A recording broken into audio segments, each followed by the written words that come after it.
Alrighty guys, welcome back to the channel. Today, we will be blowing away in the wind apparently. Yeah. But we're also going to try to plant a bell pepper plant in a bucket and show you guys how to do that too. May even toss in a little companion planting before it's over. Yeah, because everybody needs friends. Everybody needs friends, including Shaggy Tina's getting blown away in the wind. Yeah. Guys, we are racing some rain here to get these videos turned out, so please don't mind the wind noise, and please don't mind Tina's hair. But I know she looks terrible. It's horrible. And scruffy. But guys, we're going to get out here. We're going to get this pepper planted.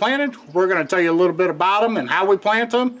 And we'll discuss a little bit of drainage in the buckets and how we set those up, and then how we layer our fertilizer in there so they can grow in stages. And that way we don't overwhelm them with fertilizer, but we also don't have to keep up with too many feedings and stuff. They'll find the fertilizer on their own as they grow. So guys, we appreciate you coming by. Let's get out here. We'll plant these peppers up and see what they look like. Alrighty guys, we're getting ready for another one of our series in the bucket garden. And today we're going to be planting a bell pepper. And one thing about bell peppers is they are not very deep rooted. So we're going to be using our regular garden buckets. They've got 3 holes, 3/4 inch holes, drilled about 1/2 inch apart, about 1 inch up from the bottom. And the wood chips that we've got put in here, we had these wood chips hauled in earlier this year, and they're starting to break down real good. But since we don't need to fill this entire bucket up, we're going to go ahead and use about 1/2 bucket of wood chips, and that should give us some really good drainage. And the fact that the holes are up 1 inch from the bottom, that'll hold about 1 inch of water that'll wick back up through this wood and help keep the soil damp. So we're going to try to do this all in one shot. We're going to go ahead and kind of build us a little bit of lasagna here. I got a wild cricket in the bucket here. Ah!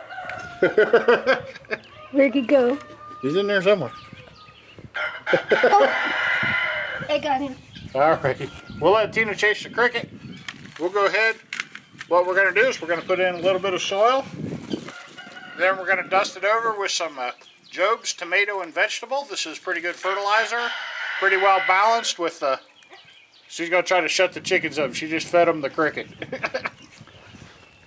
But it's a pretty well balanced fertilizer. It's a 274. So we got our phosphorus up at least 2 times the nitrogen. It's about 3 times. But we'll continue. We're just going to add our soil in. We'll put a couple 3 inches of soil in. And then we're going to add some more of our fertilizer. And we're just going to layer our way up as the roots find their way down through there. That'll be fine. And as the water rinses down through there from the rain and the waterings, that'll help carry it down. And we'll actually have some nutrients down in those wood chips if and when the roots make it that far. But guys, we're going to get up here to a pretty well level where we want to be. That's not looking too bad there. Let me show you this plant we got. It is a green bell sweet pepper. It's a nice looking plant. Sorry, I kind of got the camera at a bad angle, but that's alright. We're going to go ahead, we'll put our tag in here. We'll get the plant out of its little container here. Not looking too root bound. We'll go ahead, we're going to get it in. Now, unlike tomatoes and stuff, you don't want to bury a pepper down too deep. You just want to let it do its thing. And get blown away. Get blown away. Wow. Guys, sorry about the wind noise. We are racing a rainstorm here, trying to get these videos done for you guys. But we'll get our bucket topped off here. And next thing we're going to do, we got a couple of little scurvy looking leaves in these lower leaves. We don't want to invite trouble, so we're going to go ahead and take those off.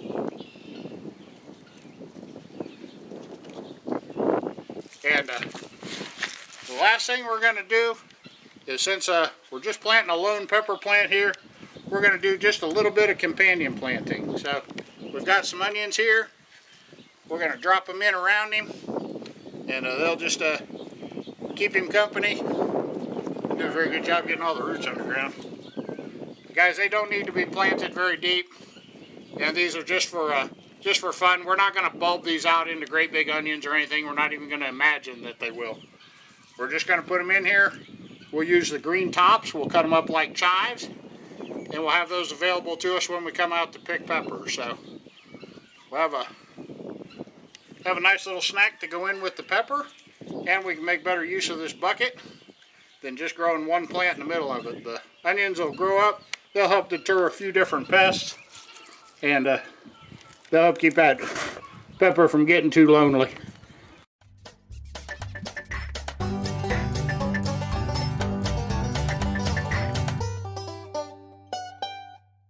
They're both heavy feeders. They both enjoy magnesium. So their feeding schedules and stuff will be about the same. Got a few roots popping out here on top. We'll cover those up and pretend like we know what we're doing here. But we'll keep, we're just going to put these onions in all the way around this pepper plant. And that'll give us a little bit of companion planting to add to our video series. Onions are a great thing to companion plant in with your peppers. Like I said, they enjoy the same things and the same nutrients. So doesn't look like we're going to get to use all the onions we had, but we used most of them. So got good roots on them, guys. You can pull up an onion, plant it, pull it up again, plant it again somewhere else. Not a big deal. But in fact, I'm going to take this big leaner out of here. And we'll just put us in a nice young healthy onion. Put most of the roots in around it. Then we'll come back through here and backfill some soil in around them. And guys, we're going to be close to probably just get this all in one shot. If you guys can live with the wind noise, we won't cut it up. So we're just going to go around here. We'll backfill in around the onions a little bit. And you guys can follow this container along in the container garden with the other ones. And just see how we did. So shouldn't be too bad. This container soil we put together is pretty rich. So it should be able to handle the plants in here and make us a good looking plant when we're done. So guys, that's going to be it. That is a bell pepper in a bucket. And we'll be back to talk to you in just a minute. Have you got your hair fixed yet? No. No.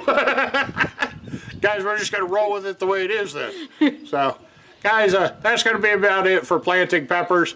We've had a good time out here. Hope you learned a little bit about how the soil is for the peppers and how you can layer your fertilizer in there so they can find it as they grow. And also a little bit about how to drain a bucket. But they're not the fanciest wicking buckets, but they do work with a wicking effect. That hold that little reservoir of water down there in the bottom. That'll wick up through the wood there and help keep the soil moisture kind of consistent and keep them wet. But guys, it's not too hard planting peppers. That one should do real well. The container soil that we mixed up the other day is what it's planted in, and that should have all the nutrients it needs, including the Epsom salt.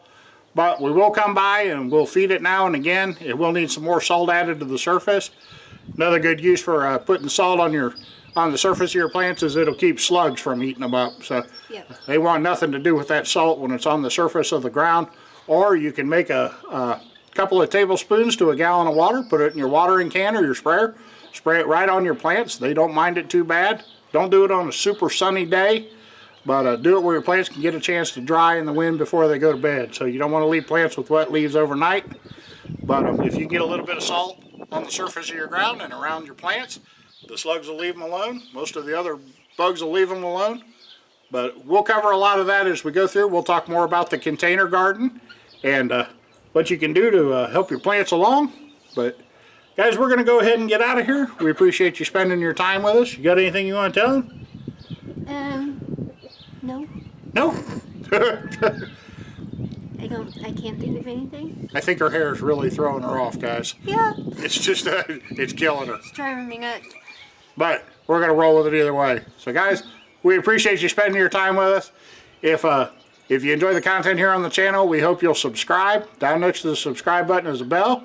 If you'll ring that bell, that'll tell you whenever Dina's trying to keep slugs out of her hair. You don't want to see all that. No. But it will tell you whenever we release a new video. So guys, If you liked the video today, we hope you'll give it a thumbs up. And if you have any questions or comments on how to grow peppers, please leave them down in the comments, guys. We've been having a good time with the videos, but we do actually know how to grow them. So if you've got questions, guys, we'll find you answers. So we're going to go ahead and get out of here. Like I said, we've had a good time. We hope you had a good time. We'll catch you in the next one.